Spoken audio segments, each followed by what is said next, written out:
তো গতকাল ছিল আমার ছুটি, তো আমি বেরিয়ে পড়লাম আমার বাহনটাকে নিয়ে। কেন কি ভাই, যা গরম পড়েছে, আমার বাহনটাকে একটু দেখাশোনা না করলে আমার বাহন বলবে ছেড়ে দে মা, কেঁদে বাজি। আমি চললাম বাইরে। তোমরা ভাই বিশ্বাস করো, এত গরম।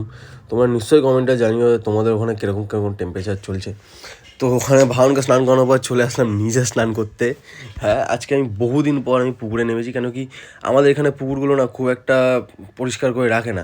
কয়েকটা পুকুর আছে যেগুলো খুব একটা পরিষ্কার।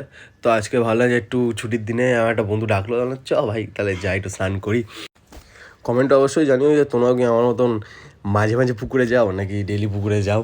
আর ডেলি পুকুরে আমার যাওয়ার দ্বারা সম্ভব না, তো আমিও প্রেফার করি যে অবশ্যই নিশ্চয়ই তোমরা একবার মাঝে মাঝে পুকুরে যাও। কেন কি, হাত পা একটু নাড়াও। কেউ বলতে এটা আমাদের দমের জন্য খুবই ভালো। তো কোনো রকম পুকুরে স্নান টান করে চলে আসলাম বাড়ি। কেন কি ভাই, আর শরীর দিচ্ছিলো না, 1 ঘন্টার উপর হয়ে গেছিলো। তো রাত্রবেলা এসে বন্ধুদের সাথে একটু আড্ডা মেরে আজকের দিনটা করলাম এখানেই শেষ। কমেন্টে জানিও তোমরা তোমার ছুটির দিনে কী কী করো। ততক্ষণে যেন চলো টাটা, নেক্সট ভিডিওতে দেখা।